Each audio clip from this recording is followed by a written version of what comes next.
Genevieve Emerson, Genevieve, and then Emerson. Lots of E's. Lots of them.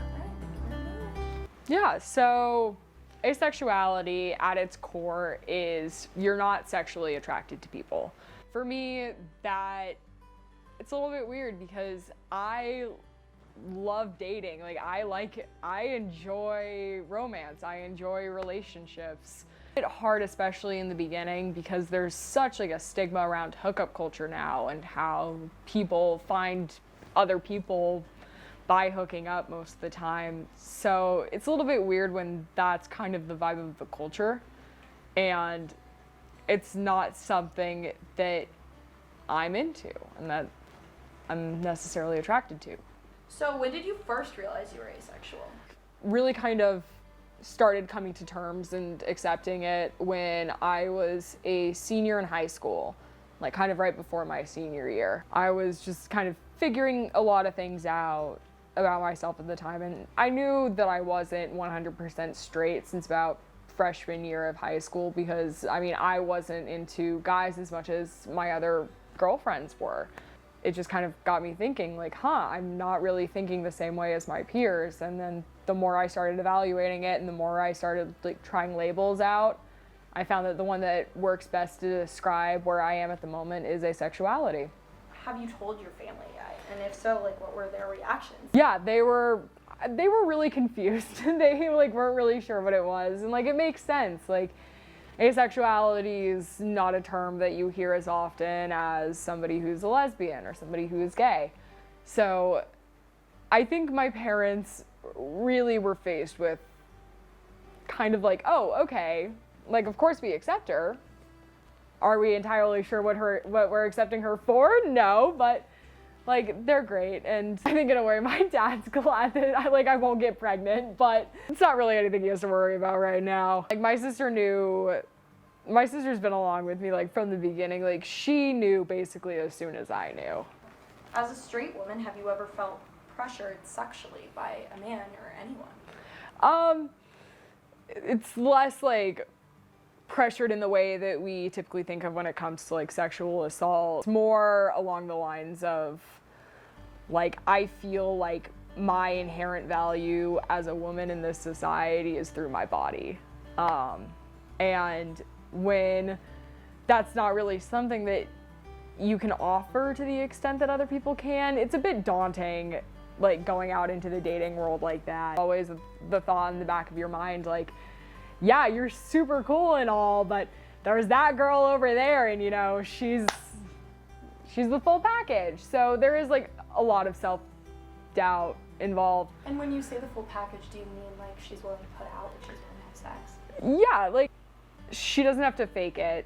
It sounds bad, but the one time that I did have sex with a guy, I just wasn't into it. It's just always in the back of my mind, what if he's only interested in me for the sex? I know you said you sometimes feel you maybe have a disadvantage with guys. Do you feel you have a disadvantage with the world?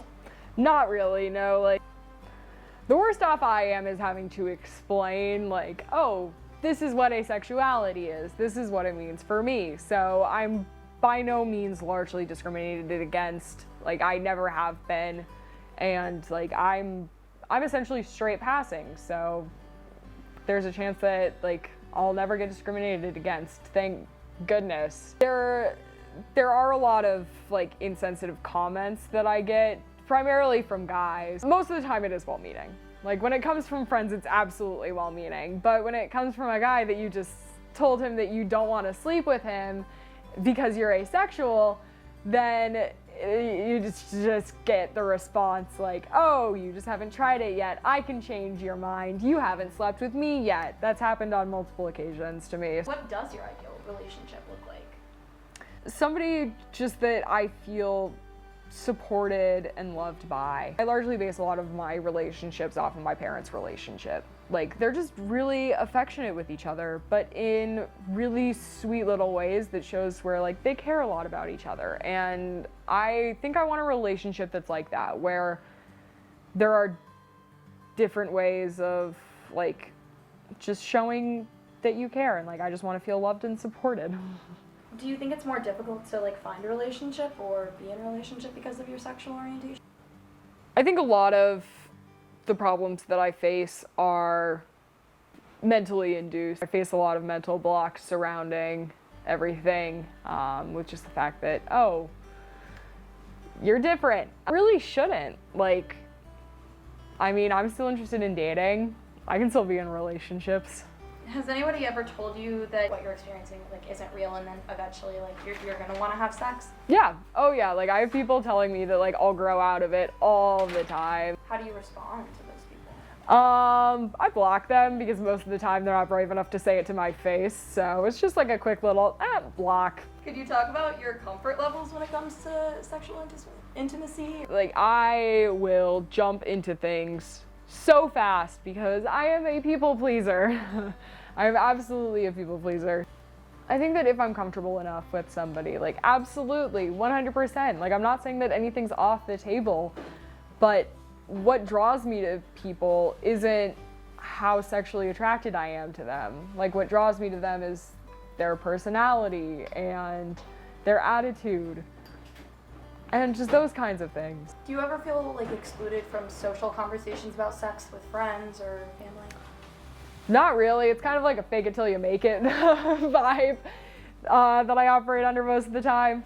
I'm not averse to like having sexual conversations. Like I listen to Call Her Daddy. I can write the dirtiest pickup lines out of like anybody in the apartment. Do you have any words of advice to maybe the younger version of yourself or anybody who's struggling to identify with asexuality? You're not faking it. You're not. Sexuality is fluid. It's on a spectrum. Like you don't have to ascribe to only one thing. Like if right now what you feel at your core is that you are asexual, then you're asexual. Do you ever feel pressured to maybe put a label on it? No, I don't think so because I found the label myself. It almost feels good to have a label for me because it's like, oh, there's something that I can call it and pinpoint. And it's something that is part of my identity.